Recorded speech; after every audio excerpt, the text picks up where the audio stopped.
ഏറ്റവും മികച്ച Japanese watch ബ്രാൻഡുകൾ ഏതാണെന്ന് ചോദിച്ചാൽ നിങ്ങളുടെ ഉത്തരം എന്തായിരിക്കും? ഒന്നുകിൽ കാസിയോ, അല്ലെങ്കിൽ സീക്കോ, ഇനി അതും അല്ലെങ്കിൽ സിറ്റിസൺ, അല്ലേ? ഗ്രാൻഡ് സീക്കോ, ക്രെഡോർ, മിനാസ് തുടങ്ങിയ പ്രീമിയം വാച്ച് ബ്രാൻഡുകളെ മാറ്റിവെച്ചാൽ ജാപ്പനീസ് ടെക്നോളജി ആൻഡ് ക്രാഫ്റ്റ്മാൻഷിപ്പിൽ ഒട്ടും പുറകിലല്ലാത്ത, എന്നാൽ ക്വാളിറ്റി ആൻഡ് ക്രിയേറ്റിവിറ്റിയിൽ എൻ്റെ അഭിപ്രായത്തിൽ മറ്റുള്ള വാച്ചുകളേക്കാൾ ഒരല്പം ഏകദേശം ഒരു മൈക്രോ സെക്കൻഡെങ്കിലും മുൻപന്തിയിൽ നിൽക്കുന്ന ഒരു വാച്ച് ബ്രാൻഡിനെ കുറിച്ചാണ് ഞാൻ ഇന്ന് നിങ്ങളോട് സംസാരിക്കാൻ പോകുന്നത്. കൂടുതൽ ആരും അറിയാത്ത എന്നാൽ അതിമനോഹരമായ വാച്ചുകൾ പ്രൊഡ്യൂസ് ചെയ്യുന്ന ഈ ബ്രാൻഡിൻ്റെ വിശേഷങ്ങൾ പറയാൻ ഒരു യൂട്യൂബ് വീഡിയോ മാത്രം പോരാ. എല്ലാവർക്കും നമസ്കാരം. Welcome back to watch culture. ഞാൻ നിങ്ങളുടെ ഹോസ്റ്റ് നിതിൻ. വാച്ചുകളെക്കുറിച്ച് സെൻസിബിളായും പ്രാക്ടിക്കലായും സംസാരിക്കുന്ന ഒരു ചാനലാണിത്. ഈ ചാനലിൽ ഞാൻ റിവ്യൂ ചെയ്യുന്ന വാച്ചുകളെല്ലാം ഒരു റിച്ച് ഹിസ്റ്ററി അല്ലെങ്കിൽ ഒരു ഹെറിറ്റേജ് ഫോളോ ചെയ്യുന്ന വാച്ച് ബ്രാൻഡുകളാണെങ്കിൽ പോലും മൈക്രോ ബ്രാൻഡ്സിനെ കുറിച്ചും പതിയെ ഞാൻ ഈ ചാനൽ വീഡിയോസ് ചെയ്യുന്നതായിരിക്കും. അതുകൊണ്ട് തീർച്ചയായിട്ടും ഈ ചാനലിനെ സബ്സ്ക്രൈബ് ചെയ്യുക. വളരെ അപ്രതീക്ഷിതമായാണ് ഞാൻ ഈ ഓറിയൻറ്റ് വാച്ച് വാങ്ങുന്നത്.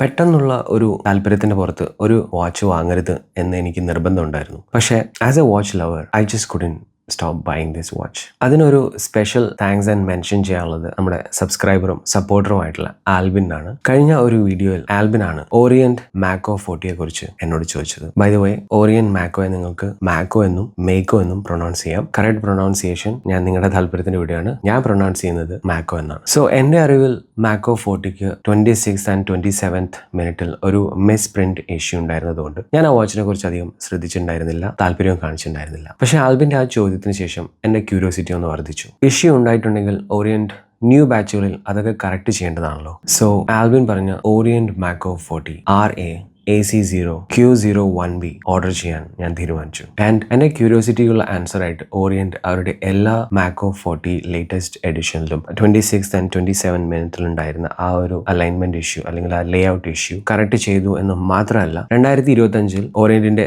75th ആനിവേഴ്സറിക്ക് വേണ്ടി ആ ഒരു 2 ലിമിറ്റഡ് എഡിഷൻ മോഡൽസും റിലീസ് ചെയ്തിട്ടുണ്ടായിരുന്നു. ആ ലിമിറ്റഡ് എഡിഷനിലെ RA-AC0Q12L30B എന്ന സ്കൈ ബ്ലൂ വേർഷനാണ് ഞാൻ ഓർഡർ ചെയ്യാൻ തീരുമാനിച്ചത്. നമുക്ക് ഈ വാച്ച് ഒന്ന് അൺബോക്സ് ചെയ്ത് നോക്കാം.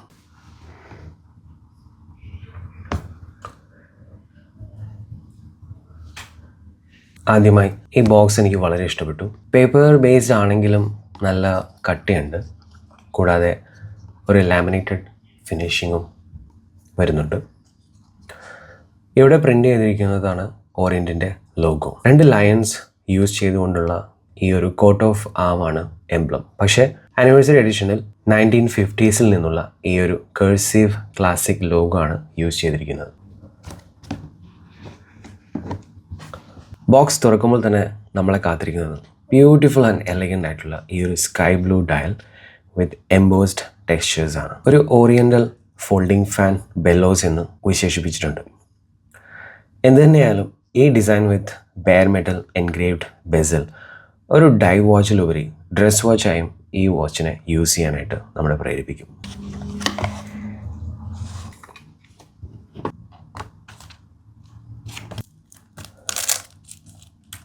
വാച്ചിൻ്റെ ടാഗ്, പ്ലാസ്റ്റിക് കവറിങ്സ്, ഇത് ഞാൻ ഓൾറെഡി റിമൂവ് ചെയ്തതാണ്. ബട്ട് സ്റ്റിൽ അതിൽ കുറച്ചുകൂടി പ്ലാസ്റ്റിക്സ് പെൻഡിങ് ആയിട്ടിരിക്കുന്നുണ്ട്. It's a decent packaging. And ഈ പില്ലോയും നമുക്ക് വേണമെങ്കിൽ ഒന്ന് എടുത്ത് പറയേണ്ട ഒരു പില്ലോ തന്നെയാണ്. അത്യാവശ്യം ക്വാളിറ്റി ഉള്ളൊരു പില്ലോ തന്നെയാണിത്.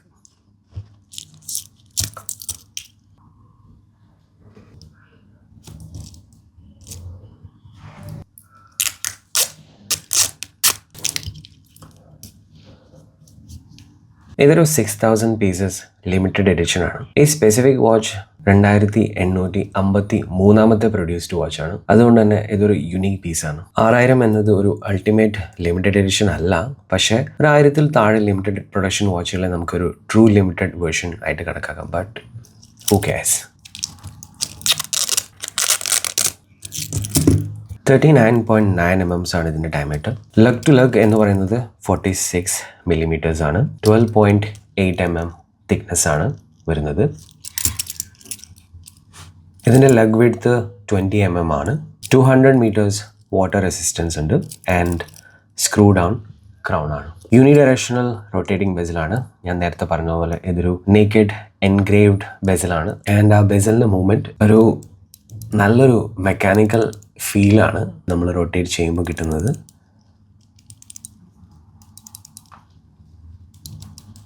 And it's completely different from any other rotating bezel I have. ഒരു കമ്പാരിസന് വേണ്ടി Citizen Promaster and Certina DS action diver കൂടെ ഞാൻ നിങ്ങൾക്ക് കാണിക്കുകയാണ്. അതിൻ്റെ റൊട്ടേറ്റിംഗ് ബെസലിൻ്റെ സൗണ്ടും ഫീലും നമുക്കൊന്ന് കമ്പയർ ചെയ്യാം. ഡെഫിനറ്റ്ലി സിറ്റിസൺ 60 യൂണിറ്റ്സ് ആണ് ഇതിൻ്റെ റൊട്ടേഷൻ പോയിൻറ്റ്സ് എന്ന് പറയുന്നത്. ആൻഡ് അതിൻ്റെ lock is pretty solid too, no doubt. ഇനി സെർട്ടീനയുടെ മൂവ്മെൻറ്റ് ആൻഡ് സൗണ്ട് എങ്ങനെയാണെന്ന് നോക്കാം.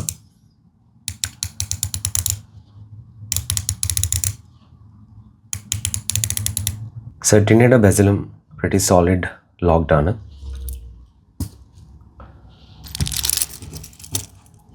And then back to Mako 40. ഇതൊരു ഡ്രസ് വാച്ചായിട്ട് യൂസ് ചെയ്യാൻ വേണ്ടി തന്നെ ഇതിൻ്റെ ബെസൽസിന് ഒരു കർവേച്ചർ കൊടുത്തിട്ടുണ്ട്. ഒരു സോളിഡ് സ്ട്രെയിറ്റ് 90 ഡിഗ്രീസ് അല്ല, ഒരു ചെറിയൊരു കർവേച്ചർ ഉണ്ട്. ഒരു പെർഫെക്റ്റ് ഡൈവ് വാച്ചിനുള്ള എല്ലാ ഇൻഗ്രീഡിയൻസും ഈ ഓറിയൻറ്റ് മാക്കോ 40യിൽ അടങ്ങിയിരിക്കുന്നു. സ്ക്രാച്ച് റെസിസ്റ്റൻറ്റ് സഫയർ ക്രിസ്റ്റലാണ് ഇതിൻ്റെ glass. Classic Orient logo at 12 o'clock and date window at 3 o'clock. Sufficient luminescence അവർ മാർക്കേഴ്സിലും ഹാൻഡ്സിലും അപ്ലൈ ചെയ്തിട്ടുണ്ട്. പക്ഷേ റൊട്ടേറ്റിംഗ് ബെസലിലെ 12 hour മാർക്കേഴ്സിൽ അത് മിസ്സിംഗ് ആണ്. അതൊരു ഡ്രോബാക്ക് ആയിട്ട് എനിക്ക് തോന്നി. ഡെഫിനറ്റ്ലി 15 minutesൻ്റെ മാർക്കിങ്സ് ഉള്ള റൊട്ടേറ്റിംഗ് ബെസലാവുമ്പോൾ തീർച്ചയായിട്ടും 12 o'clock ഒരു ലൂമിനസെൻസ് വേണ്ടതായിരുന്നു. Calibre F6722 with automatic and hand winding movement with hacking second ആണ് ഈ വാച്ചിനെ പവർ ചെയ്യുന്നത്.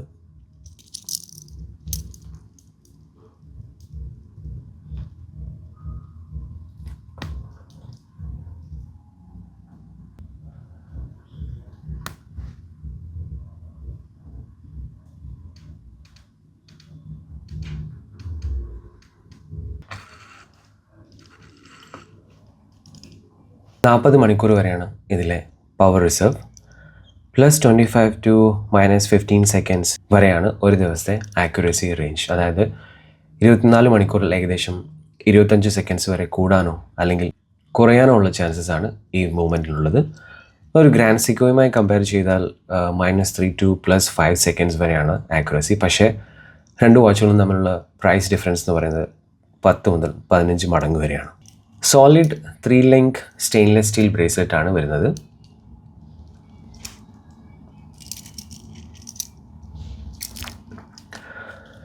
And the quality is decent. Even ഇതിൻ്റെ folding clasp with push button and safety fold over മറ്റ് സെയിം പ്രൈസ് കാറ്റഗറി വാച്ചുകളേക്കാൾ അല്പം better build quality ഉള്ളതാണെന്നാണ് എൻ്റെ അഭിപ്രായം.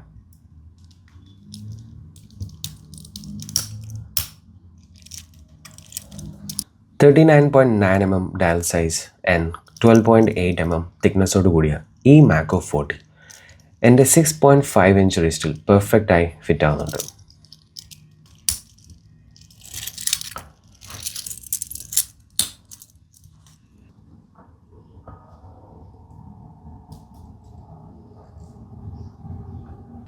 ഇതിൻ്റെ കേസ് ബാക്കിൽ നിങ്ങൾക്ക് എപ്സൺ എന്നൊരു ലോഗോ കാണാം.